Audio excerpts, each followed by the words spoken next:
Hello, everybody.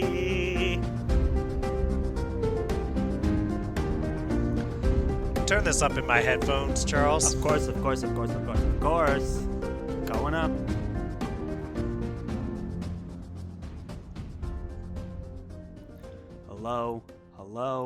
Hello, all of the friends. Welcome to the Friends Talking Fantasy podcast.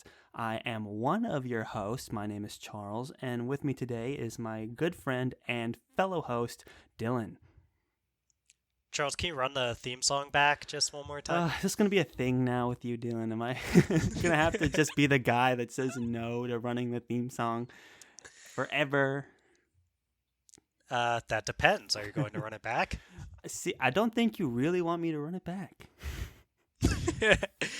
Charles, my push has always been play the theme song multiple times. This is what the viewers are demanding. I'm the one out on social media communicating with people. You're behind the scenes, the dachshund of the podcast, as we like to say. Yeah. Yeah, you don't know what the people want. Well, maybe next time I'll plan it better, but for now, we have a lot to get to. We have to introduce a new segment. That we do. Here at the Friends Talking Fantasy podcast, our bread and butter is the buddy reads, I would say. I would agree with that. Yeah, so we love to read books and talk about books, but, we can't read a book a week, and we can't expect our whole audience to be current on what we're reading either. So every once in a while, we like to spice it up here at the Friends Talking Fantasy podcast by having what we like to call Friends episodes. That's true. I think this is the first time we've actually called one of these episodes a Friends episode. But that's basically, if you're a longtime friend of friend, which is what I like to call our listeners, because we're the friends. If you're a long time... I think everyone is a friend, but I'm open to the friends of friends. I just think it's just easier to say, hello, friends, because... FOFs? FOF? Friends of friends? Sure, yeah, so I like it. We're the friends, so if they're friends to us, then they're friends of friends. I'm not saying they're a friend of some... I get it. But I'm saying you could also just call them friends. We could. So, anyway, friends of friends. Every other week we release one of our buddy read discussions, and then they're spaced out between every other week. We're releasing these episodes that are about whatever else we want to talk about. But we, behind the scenes, like to call those friends episodes because they're just kind of me and Charles as friends talking about whatever we felt like talking about that week. And we've got something that we're kind of excited about. We think it's pretty funny and hopefully pretty accessible here. That's right, friends, because just for you, Dylan and I have been in the lab for a while now, cooking up our very own proprietary engine that we like to call, let's see, what do we like to call it? I wrote it down, is the Who Would Win Fantasy Scenario Generator, TM. Wow. It's trademarked, huh? It's pending. Patent? Yeah. Is there a patent pending, Charles? And a trademark pending. It's all in the works. Pending. But what we have done is created our very own simulator that will take characters from series that we have read and series that are ingrained in popular culture and different kinds of competitions. And it's going to generate a competition and characters that are going to compete in that competition, and we have to discuss who would win. It's that simple. Yeah.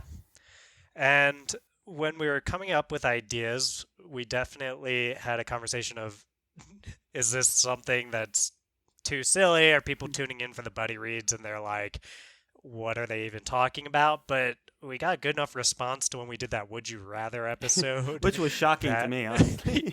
Yeah, we kind of came up with that because we we had didn't fun know what we recording to talk it. about. And I think the fans recognized that, but we weren't sure putting it out there if people will be receptive to it. Yeah, I mean, y'all seem to like that well enough, so we figured this is no more silly than that. Maybe a little bit, but it's on along par. the same veins. Yeah. Yeah. Yeah, it was just a way to kind of come up with more ideas. And, we spent a while in the lab coming up with ideas. And I'll be honest with you, at first, we weren't seeing any success. We weren't getting the results that we wanted with the engine, but with enough tweaking, more data input into it, we finally come up with what we believe to be the perfect fantasy who would win scenario generator. Yeah, so we have a list of, I probably should count this beforehand. Is it 25 different competitions that will, one of which will be randomly selected for each set of characters? So a couple Correct. examples of competitions from our pool would be like a race, a duel, a fist fight, so no weapons, but if you have special powers, then that's fair game. And then we have a list of characters, which is mostly made up of characters from series that we've covered on the That's show. true. Mm-hmm. There are 64 characters, it looks like, and I took it upon myself to mix in some more pop culture, really accessible characters that We'll get into pretty it, much I'm anyone sure. can relate to that aren't necessarily from anything that we've read. But most of the people in there are from either the Kingkiller Chronicle, Mistborn, or Lord of the Rings. There's a couple from Witcher, right, Charles? Yeah, there's a few Witcher characters. And then there's Yeah. sprinkled in some surprise guests from some of the most popular stories of popular culture Hmm. that will be making appearances. And then Yeah. this is a living simulation, it's going to grow as the show grows. So we're going to meet new characters along the way, and it's just going to make this scenario generator evolve. So if this is something that you enjoy listening to, we'll just keep feeding the machine, and who knows what kind of zany scenarios we'll have to unpack in the future. All sorts of zany scenarios. So basically, I'll spin our little algorithm to spit out one of these 25 scenarios. Charles will simultaneously spin the generator to come up with two characters that will face off in that scenario, and then we will probably have nonsensical conversation That's about right. who we think would win in that scenario between those two characters. And we're going to try to keep this as spoiler free as possible. It will We be want these to, spoiler it will be, free. I mean, okay. unless you're super sensitive to spoilers, just knowing certain characters exist or have relationships with other characters, like on that general level, if that's something you would consider a spoiler, I would tread Mhm. carefully here, but we wouldn't actually spoil the reading experience for any of the characters that come up in this. And, these are Friends episodes. There's safe spaces for readers. You don't have to worry about us spoiling a reading experience. Well said, Charles. Thank you. So should we just go into it? I don't know why we would delay any longer.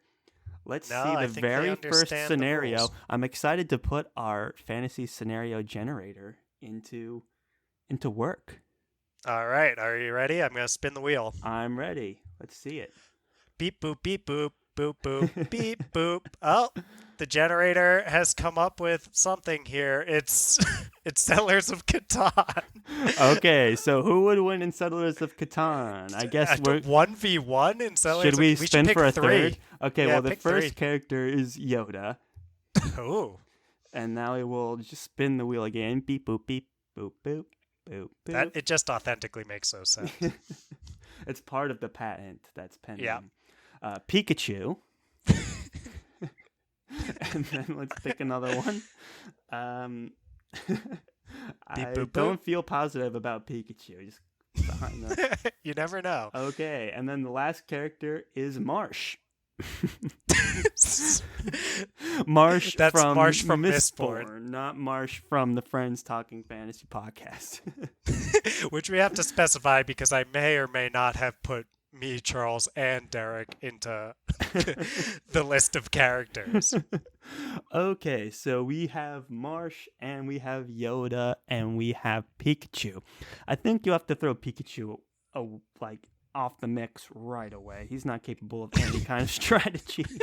He needs to be told what to do when he fights. He doesn't have that kind of strategy.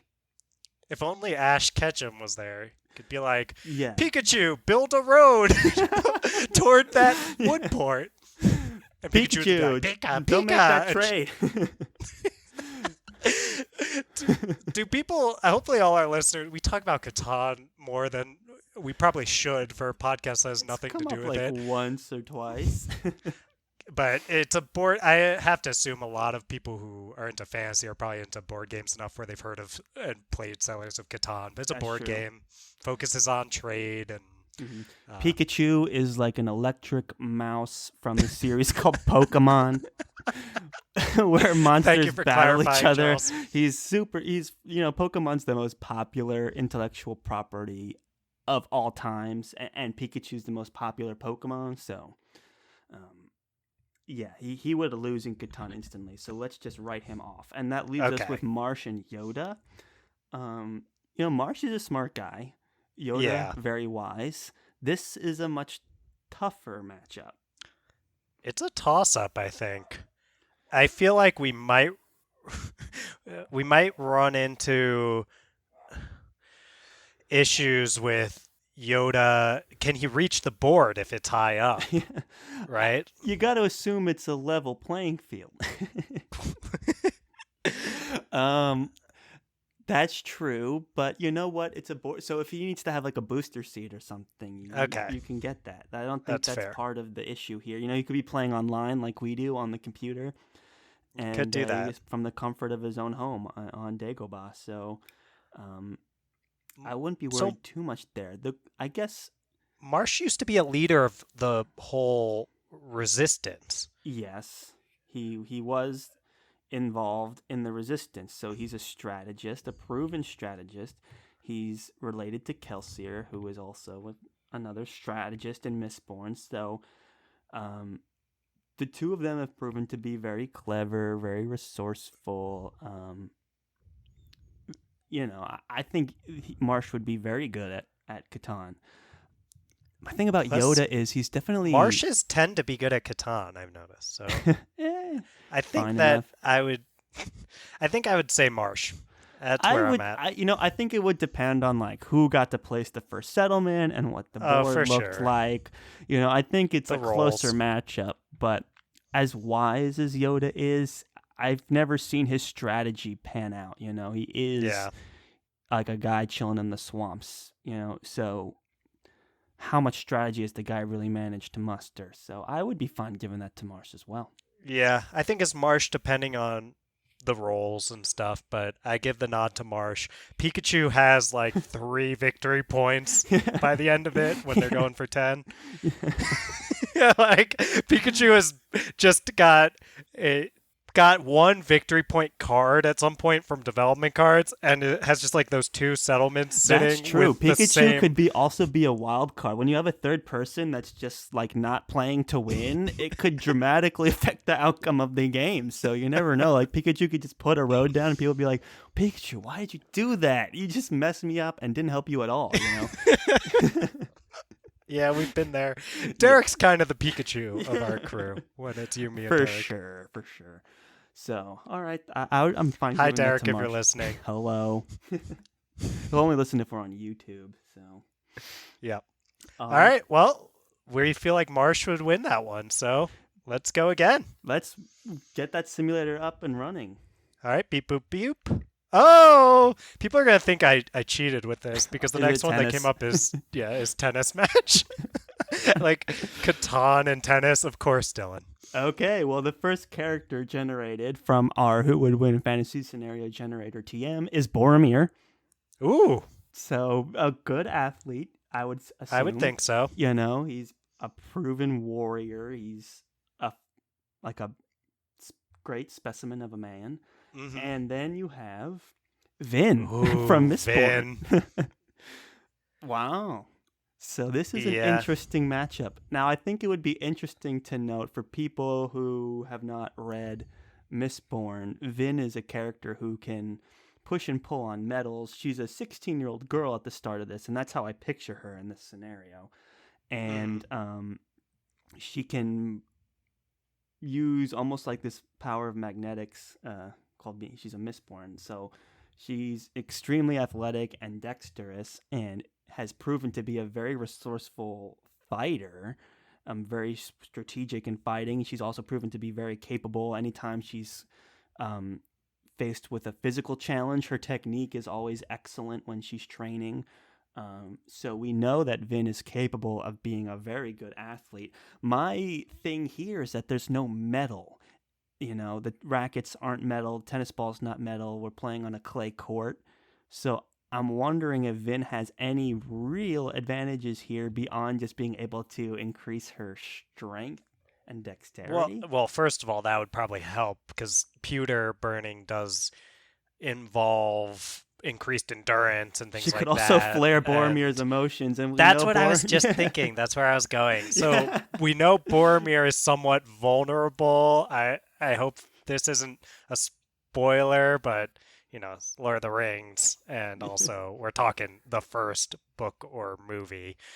Boromir is a man who, and men in Lord of the Rings are very vulnerable to these kind of emotional wants in a way that some of the other characters, like hobbits, aren't as susceptible in Mm, Lord of the Rings. So I feel like Vin's greatest advantage might even be that she could push and pull on his emotions, sure. which we know I mean, Boromir is imagine susceptible to. Boromir at first sight would see he's playing tennis against a 16-year-old girl, right? And he'd be like, dude, Mm, I got this. I'm going to he might destroy. think that. He's like, he's going to think, because he's also super confident anyway. So the fact that it's also a 16-year-old girl in his mind, we'd be like, dude, this is not a problem. And then all of a sudden she's going to burn pewter and she's going to like ace him right away, on Yeah. the serve. It's going to be like the fastest serve ever served in the history of tennis. Hmm. And Borman's going to be like, what was that? And then she's smart enough to know to Yeah. flare his kind of frustration. Mm. So I think that superhuman strength combined with Boromir's weakness of his susceptibility to emotion has me thinking Vin for this one. Yeah, I think you nailed it, Charles. I got to pick Vin. Drawing from all my tennis experience, you start getting frustrated, the game gets away from you. I had a match like that last week that Oh, no I kidding. think my opponent got They a flared your little emotions. frustrated. Oh, your I opponent did. No, I was fine. Oh. And You were the your boy Boromir. pulled out the win. Might as well have been. Wow.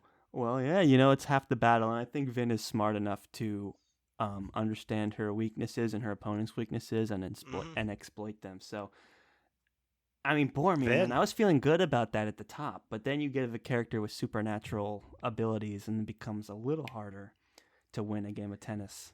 Yeah. But if it was like Boromir another probably just be decent. male character, it would have been tough to beat Boromir. All right, I'm gonna roll again because I think we're settled on that one. We're settled. Vin would win in a Vin. tennis match against Boromir.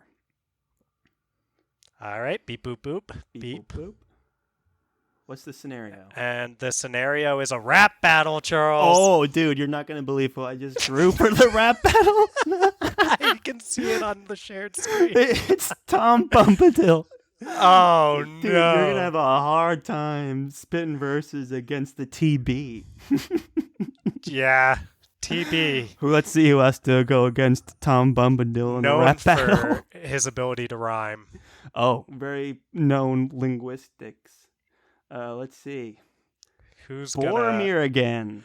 Should I? How did Okay, you draw... Tom Bombadil have- destroys Boromir. We need to Yeah. roll again.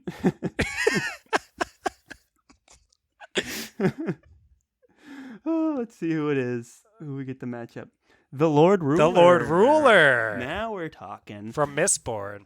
The Lord Ruler is like the Sauron equivalent of Mistborn. He's the big, bad overlord. And then Tom Bombadil is this mythical, all-knowing, powerful creature. So this is an epic matchup in any competition. For sure. I would. I'm just thinking Tom Bombadil right away. I think Yeah, me any too. Tolkien character versus any other series mentioned here has the leg up in terms of any kind of poetry or think like rapping, because they're just very, poetic creatures. They'll just in the middle of a dinner or a council meeting, they'll just stand up on the table and They'll drop a recite a verse. super long verse. And no one reacts. We don't know to it. they weren't rapping, for the record. Yeah, they could have been. It could have been like a more slick verse, and people are just like, that's the normal in Middle Earth. People are like, oh, cool, he's gonna sing now. Let's listen to that and then not talk about it afterwards. So, yeah, man, I think this is a slam dunk for Tom, our boy, friend of the show, Tom Bombadil. TB. Yeah, TB definitely puts the Lord Ruler to rest. It's not even close. And I mean, I don't know if there's anyone in this list I would take against TB when it comes to the rap battle. I know if I had to pick the perfect character off this list to enter with me in a rap battle, TB is way up on the list, if not the top. Like, I'm looking at other Lord of the Rings characters, but dude, I think the Lord Ruler just got the worst possible matchup. Like, if it was a bracket in a rap battle, it's like, dude, first round you got to go up against Tom Bombadil. I'm sorry. So that's the scenario. So shall we move on? Yes, we shall. Okay. So you're going to go ahead and spin that next scenario. It's spinning. Beep, boop. Boop, boop, beep. Boop. Let me go ahead and spin beep the randomizer here. It's a cook-off, Charles. It's a cook-off. Oh, I love the idea of having a cook-off. That was my entry. Okay, so we have Saruman. Okay. Versus, I have a feeling Saruman's just not a good cook. Saruman can probably raise fire and things like that. Versus Haliax. Whoa, this is actually an interesting matchup. Yeah, Haliax from the Kingkiller Chronicle, one of the Chandrian. That's their right. leader. That's right. So we have two of these kind of mythical characters. They're both kind of like, they're not necessarily known for their cooking prowess, I'll say that, but they are known for being powerful and sort of having this like dominating presence about them, I would say. Yeah. So when you're talking about now, you have to compete in like a cook-off. I picture them both like in like their grills are right next to each other, and they're in like the backyard, and they're just grilling up some meats and vegetables, and then all of the like hobbits are around, and like Quoth is there, and they're just ready to taste some good barbecue. And I'm having a hard time picking a winner here. Like, what traits do we know are we about drawing these characters? from? Yeah, exactly. Yeah. I think Saruman's ability to use magic is huge, like old school wizard magic. I think his resourcefulness, like his ability to manufacture things and organize things, would prove handy in a cookout. I don't know. What are you thinking?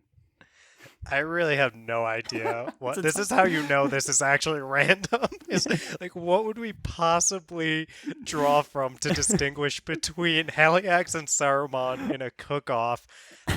I like to think that maybe Gordon Ramsay, like when I think cook-off, like Gordon Ramsay's yelling at them. Oh yeah, so it's like, he's there. Who can deal with that kind of pressure better, Haliax or Saruman? I feel like Haliax wouldn't even react to Gordon Ramsay's berating. He'd be like, "Come on, you got to keep cooking. What do you call this? Is dog food?" And he'd just like not say anything. He would just keep stoically flipping burgers. Probably. And I feel like Saruman would be like, "You cannot talk to me that way. I'm the wizard of wizards, and then he's I am Saruman the White. he'd be putting like artificial ingredients in his burgers, he'd stuffing them with GMOs and all that. Charles with the GMO take. I'm just saying he probably would. I don't know. Genetically magicified. Oh, hey up. I mean, this is a toss-up, man. I would just give it to Saruman because he's got old school magic. He could just make it tasty. He spent time with elves, and they make good food. Heliax, I think, is a little more rough and gruff and doesn't really care about food tasting good at all. I just get that sense from him. There's no, like, canon where he's eating anything. Well, I'm trying to remember they're at one point depicted early on in The Name of the Wind by a campfire, I believe. Yeah. I was trying to remember if they were eating anything. Yeah, but like, camping food is just not gonna be the best. Like, Saruman's up in a big tower, and he's all ritzy. And he's got, like, the best of everything, I feel like. I think... Is there even proof that Heliax needs to eat? That is a good question. We've never... like I was saying, I don't think there's any canon of him eating anything. But he is largely a mystery. So... We don't know. I'll take Saruman then. For now, like, we don't wait know that until the Heliax last needs book to eat. comes Book out, 3. and maybe when the canon, like, maybe we can ask Patrick Rothfuss. But I'm leaning towards Saruman as well for this one. Yeah, I think that's fair. I think that is fair as well. Shall we spin the next scenario? Spin it up. Spin her up. Here we go. Beep boop. Boop beep. Pool. Oh, like billiards.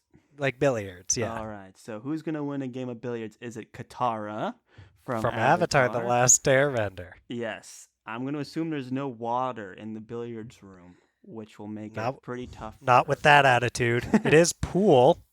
Yeah, that's true. I apologize already for that one. Versus Sauron. Sauron's an eye. He's actually a person. He's just in the tower. He's like a Gandalf-like character, He's a spirit that can embody a person. You have to assume he'll take on a human-like form that's capable of playing pool. I think that's fair. Because we have seen, in canon, he gets armored up and stuff, so... He has like a figure. All right, yeah. I hope I don't get too much hate from the big Lord of the Rings fans for saying Sauron's an eye. Well, in the movies, you wouldn't know any different. Yeah. I mean, but we are reading the books now, so. I mean, Sauron is the, like, Lord of Darkness. He's got to be able to take on Katara in a game of pool. And if Katara tries to use bending against him, I think he can fight it off. It's hard to know what Sauron can and can't do, It's very really. true. We've never seen him actually do anything except bend people to his will. Yeah, that's like the one thing we know he can do. And fill people with can dread. Bend water to her will. That's very true. But okay, no, so they might be in a bar, and I think there might be some access to water. But you can't interfere with the game. It was like we were talking about with tennis. You can't, like, mess with the actual... That was off the air, Charles. Off the air, and it was ping pong. Yeah, but you can't like, cheat. Okay. We have to assume everyone's playing. We have to assume Sauron is playing by the rules, so Katara has to play by the rules. Okay. I think Katara's more dexterous. You're just saying. Like, Sauron's just this big, bulky figure. And you think he couldn't, like position... Or an eye. Yeah. You think he couldn't position the billiard table right or anything like that? Yeah, I don't know if he can really, like, wield a pool stick well. Pool stick. Yeah, it was a little too flimsy. Might break it. I think Sauron would beat Katara. I think even being in the same room as Sauron would fill Katara with so much despair that she would barely be able to even play billiards. Wow. Well, that's... Are we in a disagreement here? I don't think I actually feel strongly about Katara beating fans? Sauron. Turn this to the fans. I mean, I really just don't know enough about Sauron. Charles is the bigger Lord of the Rings guy here, so when I picture Sauron, I picture an eye. So I really don't know what I'm talking about. We'll turn this one to you, the listener. That's right. That's right. You guys decide who would win in a game of billiards. Would it be Katara from Avatar or Sauron, the Lord of Darkness from the Lord of the Rings? Well, let's move on. Could be either. Could be either one. This is interesting Beep scenarios boop. I bet you've never thought about in your whole life. We've got a drinking contest. Like, who could drink the other one under the table? Okay, and our first contestant is Spook. Ooh. I'm liking Spook for a drinking contest, and I'll explain why. But let's see who's got to go up against. No spoilers when you explain that, right? No spoilers. Versus Aragon. Oh. I would love the idea of Spook and Aragon in the same room. Yeah. I think they would. Spook from Mistborn, by the way, and Aragon, yes. obviously, from Lord of the Rings. Right. So, would it be a spoiler to say Spook's abilities? I don't think so. It would not be a spoiler to say that Spook can burn tin in my... Right. So Spook's main ability is that he can heighten his senses to be more sensitive, like superhumanly sensitive. And that includes smell and taste and everything like that. There's disadvantages to that because I imagine if he drinks enough alcohol and he was burning tin, he would feel the effects of the alcohol faster, right? Is this an advantage here or a disadvantage? I would say a disadvantage. I think that we have reason, if he chooses to burn, I feel like he would just not burn tin. Yeah. And then we would be dealing with Aragon, who I think is probably, first off, bigger than Spook. He is. His body mass is bigger. He's of the Dunedain, which is like an enhanced human race that has some elvishness or something like that in it. They live longer. He's like in his 80s. I don't know if that plays an effect. He's older. Really? Yeah. Aragon's like 88 or something in... I think the movies have a line where it's like, I'm 80. And everyone's like, what? Huh. All right. Well, glad you're here, Charles, to Yep. So I don't know if his age is going to play a factor, but when you look at him, you would think he's like middle-aged, which is kind of funny to say about a character in Middle-earth. So. I think that Aragon, bigger, like, first off, that helps. Being bigger in a drinking contest. Yeah. Like, it takes longer to get as drunk as someone who's smaller than you. Because Spook is like a teenager. Yeah. And Aragon, if Aragon is 80 some odd years old, then that's a lot of time for Aragon to spend gaining he probably tolerance. Has a high tolerance. Yeah, I was just thinking that. Because they drink wine all the time in Lord of the Rings, you know? And it's like they originally find him in a tavern, right? That's right. He's chilling at the Prancing Pony. However, consider this, because when someone burns their metal for a long time and then they stop burning it, they feel like the drag from it. And the drag from tin is you get desensitized to a lot of things. So what if Spook in preparation was burning tin, and then when he goes to drink, he stops, and then he's all of a sudden can't feel anything. He can barely taste the beer or whatever they're drinking, the wine, the alcohol. He can barely taste it. And it's then not about the taste, he though. Can't, but would the alcohol affect him? We don't really know how tin affects alcohol, like the effects of alcohol. I don't think it would stop him from like passing out because of being really drunk or anything like that. I think Aragon could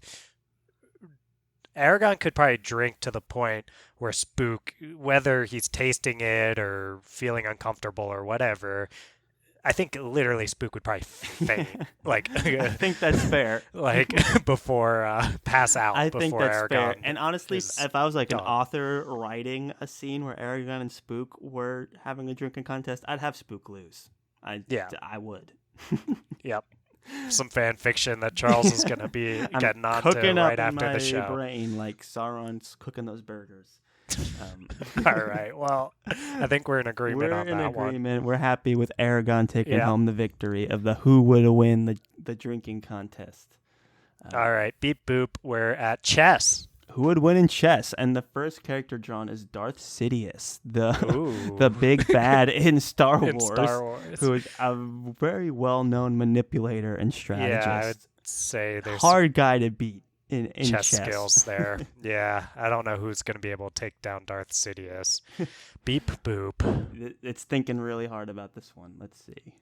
The generator has spoken, and it's Marsh again. Should we spin this again, or are we just going to go with this? Because I think Sidious would destroy Marsh. It's just, yeah, they're too, like, Marsh has some techniques when it comes to tactics and whatnot, but Sidious is just better. Yeah, so Sidious I think is just playing go chess again, at a and maybe much we'll get higher something. level. Like Marsh isn't amusing. Like, there's nothing funny about Marsh. And Marsh is not a funny guy to have in the mix. No. It's like, or this plain dude. Yeah. Let's see. All right, who's Darth Vader? Whoa. I feel like Sidious is one step ahead of Vader every step of the way. Yep. So Sidious all the way.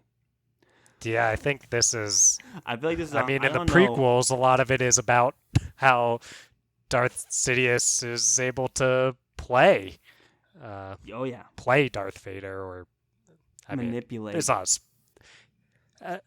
If you haven't seen Star Wars, then I guess this is a spoiler. But yeah, Anakin is Darth Vader. So, dude, I think we said no spoilers. I know I've gone too far, but I mean, the prequels, a lot of them are about how Darth Sidious basically plays Darth Vader or Anakin at that time. Yeah, so I think he's always, one step ahead of everybody. He outsmarts everyone in Star Wars. Yeah.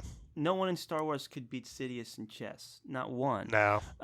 You could make I'm thinking who would beat Sidious? Maybe like a Gandalf character might. But even then, it's Gandalf. It's so close. And then Lord Ruler, maybe. Yeah, maybe. Lord Ruler's been around for a very long time, so he's way older than Sidious. So there is that advantage. Quoth would probably find a way to win.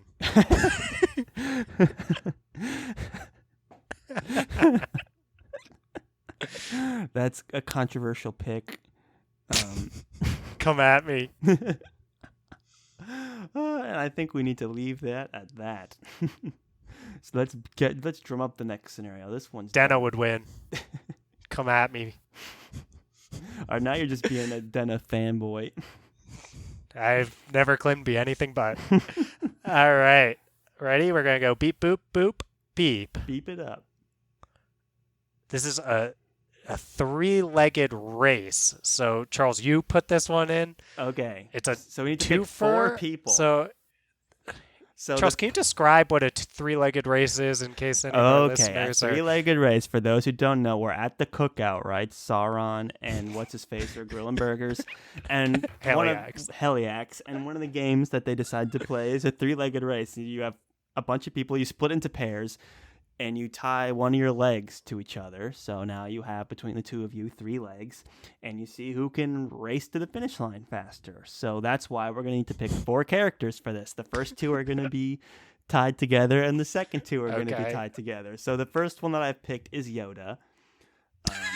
It's got to be someone short, or they're in trouble. I'm wondering who's now going to get tied up with Yoda. It's like Pippin. Treebeard. Katara. I feel like our generator needs a little tweaking in the future, but we got Yoda Katara matchup versus who we got? Jar Jar Binks.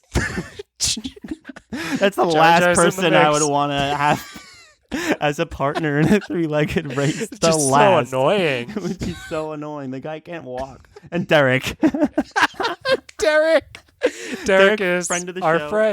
friend of the show. The Derek and Jar Jar God, I don't know which would be worse. Okay. They lose. So you'll meet Derek if there's no way we're airing these by the point this comes out, right? Charles. People have been introduced to Derek by this point. If they No, listen... I don't think so, right? Really? No, because this airs after our Lord of the Rings discussion, doesn't it? Let's see. Or maybe you'll be introduced to Derek by this point. If you've listened to we're going to have episodes where we talk about our trip to New Zealand to see the sights of Middle Earth, and Derek will be coming on the show. Totally. Today's during that. Yeah. So they would have just been introduced to it. So on Wednesday was the first episode of the New Zealand series. So this is literally like 4 days later or whatever. Oh, cool. Yeah. Well, now you know Derek, and I think Jar Jar and Derek would get so on each other's nerves. I don't know, because they're very much kindred spirits in a lot of ways. I don't think so. Well, he's not here to defend That's himself. A great insult to Derek. Derek, if you're actually listening to this, then Derek you can defend yourself. Derek loves Star Wars too, so he would take very strong offense to that. Yeah, I would think so. But yeah, Katara, I feel like would just be running, and Yoda would just be kind of like dragged along. As she's running, and they would just Jar Jar and Derek would be going in opposite directions and like falling on the ground right at the gate. Jar Jar's characteristic that he's most defined by is that he's clumsy. Yeah. So he's like the last person you want in a three-legged race. Exactly. No one. So I think they trip. It would be funny if it was like Jar Jar and like Sauron or something. It's like a character that is really determined, or Boromir. I think Boromir and Jar Jar. So where Sauron and Katara are finally trying to settle things after their tie in billiards. Yeah, that's right. He's like, I can't afford to lose, Jar Jar. You will bend to my will. You will run with me. And Jar Jar's like, Misa Jar Jar's just tripping all over the place. Misa trying, Mr. Sauron. Misa trying, bend to your will. So, yeah, you gotta give it to Katara and Yoda on that one. Yeah. All right, let's run this again. Beep, boop, boop. Boop, boop. All right, this is a fist fight. Oh, all right, finally. So no weapons allowed, but if you have powers inherently, then those are fair game. Saruman, again, oof. That's a tough one, because he has powers, but he is old.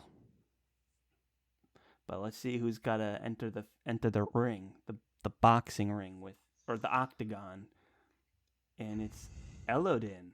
Interesting. Oh, Elodin is Master Namer in Kingkiller Chronicle. This is a fun little matchup here, because they both have magic powers. I mean, he's a Master Namer, so he can, like, influence the world around him. But is he too much of a wild card to take on someone as calculating as Saruman?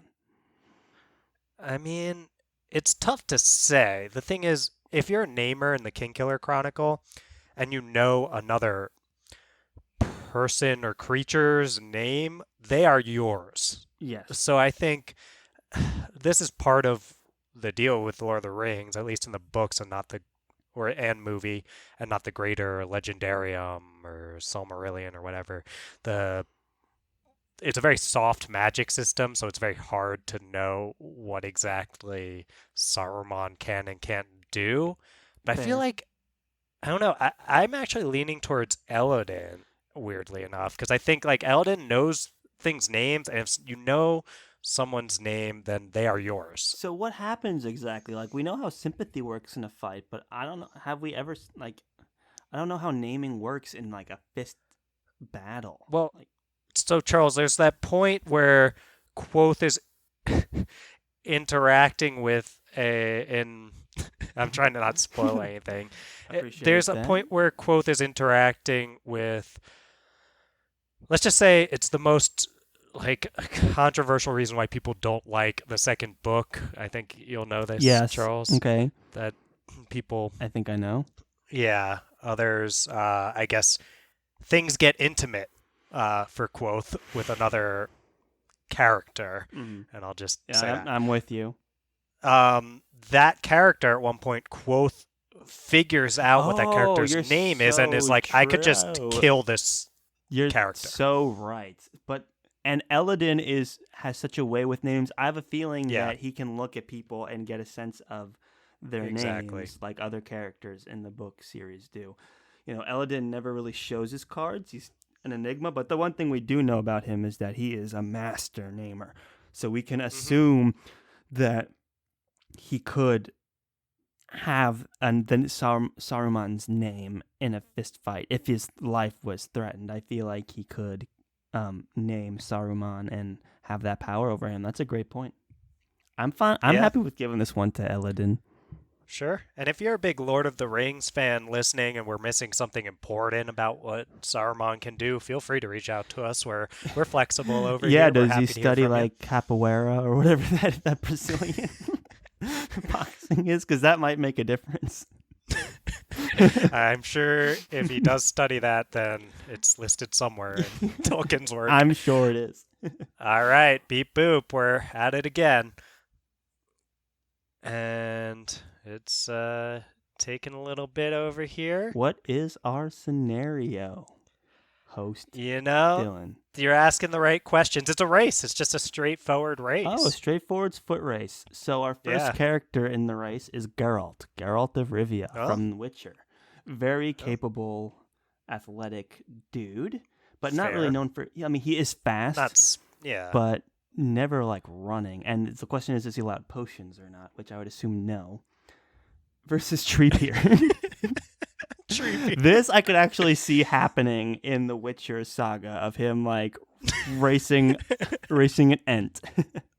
This is something I would definitely see in like the video games or something. I love this. Because Treebeard just has such a stride. His gait is way longer than Geralt's, and I'm assuming Geralt gets no potions or anything like that. Could Treebeard even wrap his tree brain around the idea of racing another creature? Because Treebeard is the opposite of hasty. Yes. And how much more hasty does it get than running? Yeah. So he's not going to actually full sprint, but the question is his walking gait going to be faster than Geralt's sprint? I just feel like Geralt would find a way. Like, Treebeard would not even be... Dude, you're just a Treebeard hater. I'm not a Treebeard hater. All the Lord of the Rings fans are going to hate me by the end of this episode, Charles. I called Sauron an I. I was the one who said Eladin would beat Saruman. You said Katara would beat no, I Sauron in pool. You did. I didn't say that. I just was trying to present another point of view here, Charles. You wouldn't say you wouldn't say he would win. You have not acknowledged that. You're putting it up to the fans. We're leaving that one to the fans. So I feel like if we get Treebeard to participate in the race, and my thought is he would just be like the same pace he had when he was charging, when he was doing his thing, the closest thing he comes to racing in the books. I don't want to do any spoilers. I imagine his gait is so wide that Geralt wouldn't be able to do it, Are we assuming this is like a short sprint or is this like a marathon? Yeah, I'm envisioning sprint. I'm envisioning sprint too. I agree that Treebeard would win if Treebeard was able to actually wrap his head around the idea of what a race is supposed to be and that he's supposed to try to win it. But I don't know if we could get that through. Because Treebeard is not competitive at all. So you would really have to get him to be like, just go over there and see like how long it takes him. But I feel like because the idea of racing is so against the exact opposite of the nature of an Ent, that I could see Geralt winning. Geralt finds a way, man. I'm picking Geralt. I'm picking Geralt. I think that's fair. I really think it comes down to Treebeard's mood that day. Yeah. But Yeah, he does have the physical capabilities to win. I I just agree. think the nature of an ant, he would never be able to move fast enough to actually participate in a race, let alone win one against someone as athletic as Geralt. Well said, Charles. Well, I think we might have time for one more. Should we spin Yeah, this bad boy? See what we I'm got? sp- I'm spinning it. Beep boop, Oh, let me beep spin the. boop. It's Okay. an election. Oh, who's going to win the election? 2020 coming up, election year here in the States. And our political candidates are Kid Anakin with all his With midichlorians. Yeah, I put that in there. Wow, that's an interesting candidate. I'm assuming it's president, not like class president, like the president. Yeah, let's say president Like of the entering the United real States. political sphere versus Spook. What a horrible. I think I'm going third party in this one, Charles. Yeah. This might be worse than the real election. Hey, oh. Oh God. So, Wow, Spook versus Kid Anakin. That's a tough one because Kid Anakin's got all kinds of cool tricks, neat tricks. He's a pilot. He's a war hero. Yeah, he's a war hero. He caught the eye of Qui-Gon Jinn, and Qui-Gon Jinn. He loves his mom, and Loves his mom. that The trends in the keys of polls, election. man. Everyone likes to see a sympathetic. Like no one knows what Spook stands for. Spook is very much a follower. That's the issue, and he is a war hero also. Don't wanna spoil anything, but I think Spook shows to have more depth than you're giving him throughout the course But of the in an series. election, I just think Kid Anakin is gonna slam him. You know, Spook. I feel like people are gonna have a hard time understanding Spook. You know. I think you're very stuck in like how Spook appears at the first moment we meet Spook. And yeah, when he can like barely talk. I don't know. Wasn't of being your president. People be like, what? I think the United States has seen right through Kid Anakin, and popular opinion has swayed against Kid Anakin, and they'll take just about any other. I mean, Spook is older. Like an actual like Kid Anakin is what, like under 10 years old, and Spook is a teenager, so you definitely don't want a kid leading the nation. So that's working against him, even though he has tons of charisma and midichlorians and potential. You gotta keep the midichlorians in mind. He's got the support of Jedi Knights, which is a huge boost. He's super popular in the pod racing community. He has this like celebrity status. But man, and he comes from very humble beginnings too. You know, he's got all the pieces of his story are there. You know, people expect great things from Kid Anakin. He's a very optimistic person, but he is just a child. Yeah, what are his stances? Anti-sand?